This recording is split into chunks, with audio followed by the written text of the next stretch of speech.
Trong bối cảnh thị trường đang có nhiều biến động, báo cáo cho thấy tổng lượng hàng tồn kho trên báo cáo tài chính của hơn 100 doanh nghiệp bất động sản niêm yết đã lên tới con số kỷ lục hơn 531.000 tỷ đồng. Thủ tướng Phạm Minh Chính đã có chỉ đạo yêu cầu kiểm soát tồn kho để hạn chế rủi ro và bảo đảm an sinh xã hội. Xin chào quý khán giả của web Giáo dục TV. Để bàn về chủ đề nóng hổi đang gây nhiều chú ý, Thủ tướng yêu cầu siết tồn kho bất động sản sẽ ra sao? Hôm nay tôi mời chuyên gia bất động sản Phan Anh đến để phân tích từ A đến Z, tồn kho là gì, vì sao tăng mạnh, rủi ro ra sao và giải pháp thực tế cả ở góc độ doanh nghiệp lẫn nhà quản lý. Xin chào anh Phan Anh. Xin chào MC Nguyễn Tâm, xin chào khán giả. Chủ đề này rất thực tiễn, ảnh hưởng tới nhiều phía doanh nghiệp, người mua nhà và cả chính sách vĩ mô. Tôi sẵn sàng cùng chị đi bóc tách từng khía cạnh.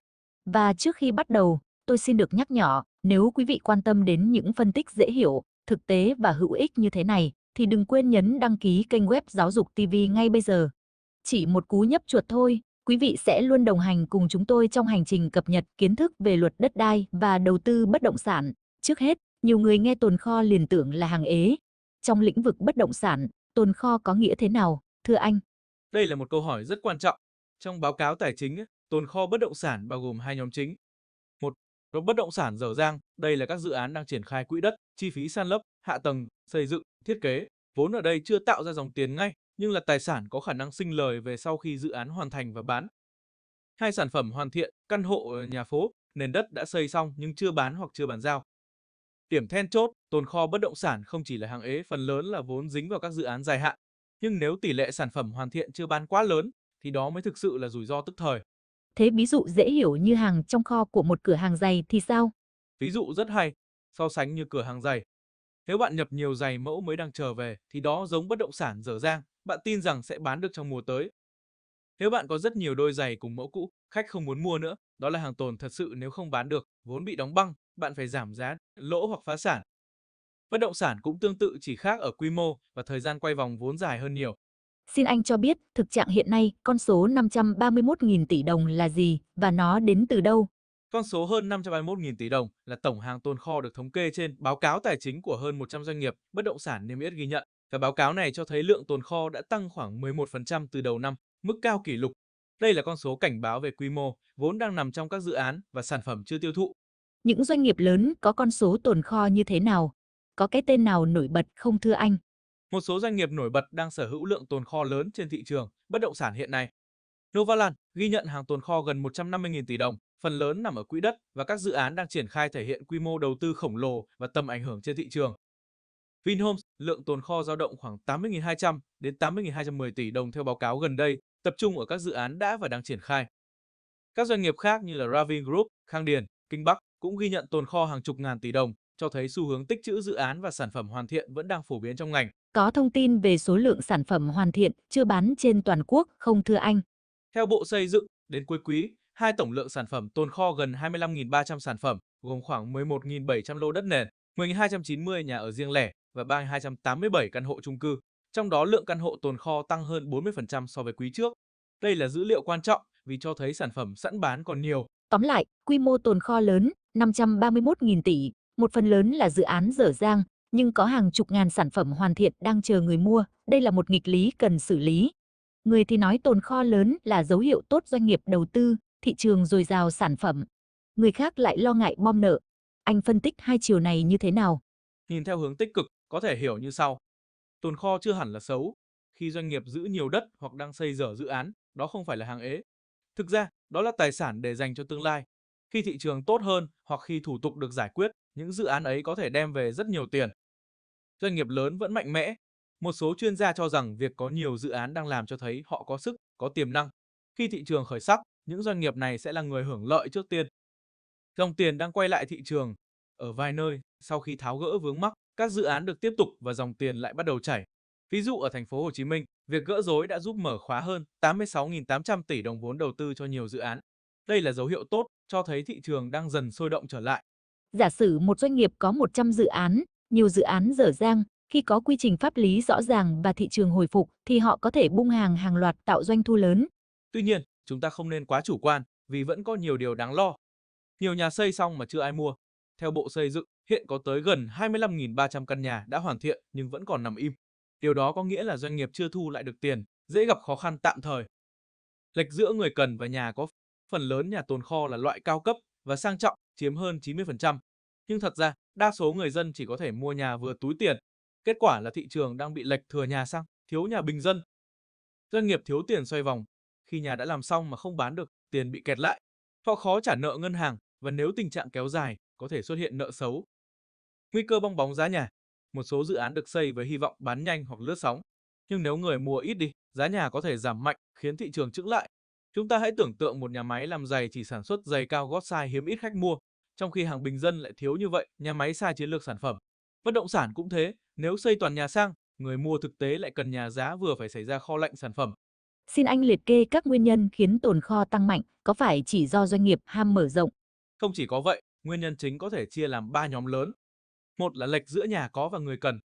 Nhiều dự án xây toàn nhà sang giá cao, lên tới hơn 3 tỷ đồng một căn, nên người dân bình thường không đủ tiền mua. Trong khi đó, nhà nhỏ giá vừa túi tiền lại rất ít, khiến nhiều người dù muốn cũng không có lựa chọn. Hai là tâm lý người mua. Người mua thích nhà mới, còn nhà đã xây lâu dù vẫn tốt lại ít ai để ý. Nhiều người chờ giá giảm hoặc khuyến mãi nên không vội mua, khiến thị trường chậm lại. Hai là thủ tục và dự án bị đóng băng.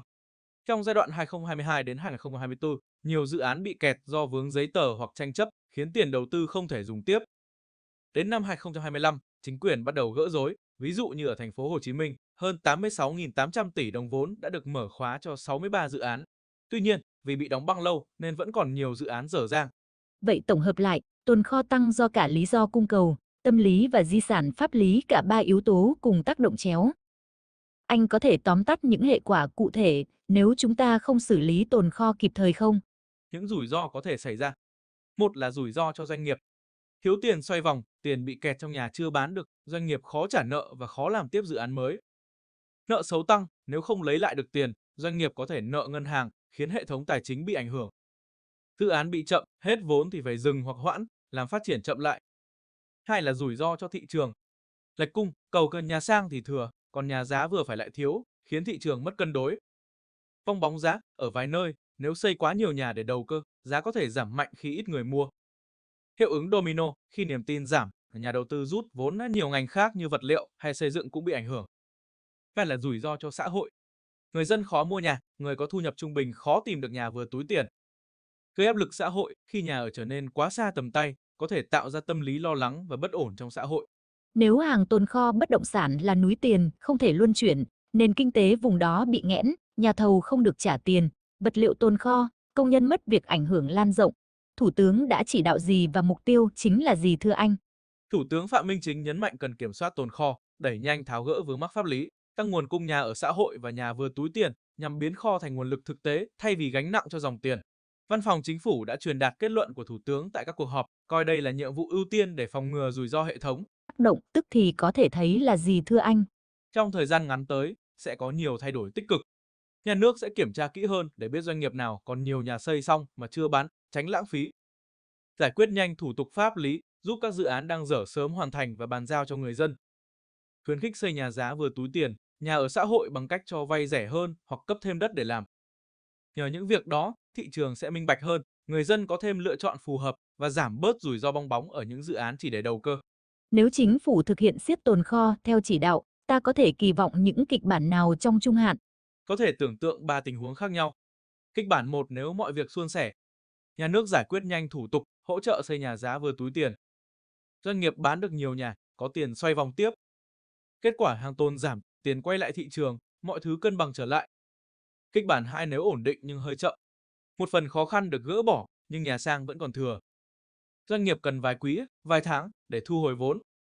Kết quả thị trường hồi phục chậm nhưng vẫn an toàn, không sụp đổ. Kịch bản 3 nếu không hiệu quả xấu nhất. Chính sách chậm trễ, doanh nghiệp không bán được nhà, nợ tăng cao. Ngành xây dựng, vật liệu và việc làm đều bị ảnh hưởng. Kết quả cần biện pháp mạnh hơn để cứu thị trường. Vậy chìa khóa để đạt kịch bản 1 là gì thưa anh? Chìa khóa là tốc độ và sự phối hợp nhanh trong tháo gỡ pháp lý, chính sách phù hợp để kích cầu nhà vừa túi tiền và doanh nghiệp chủ động tái cấu trúc. Anh có thể đưa thêm ví dụ minh họa bằng con số để người xem dễ nắm bắt hơn. Tôi có thể lấy ví dụ về hai công ty. Công ty A có 10.000 tỷ, nhưng phần lớn là nhà đang xây 90%, chỉ 10% là nhà đã xong.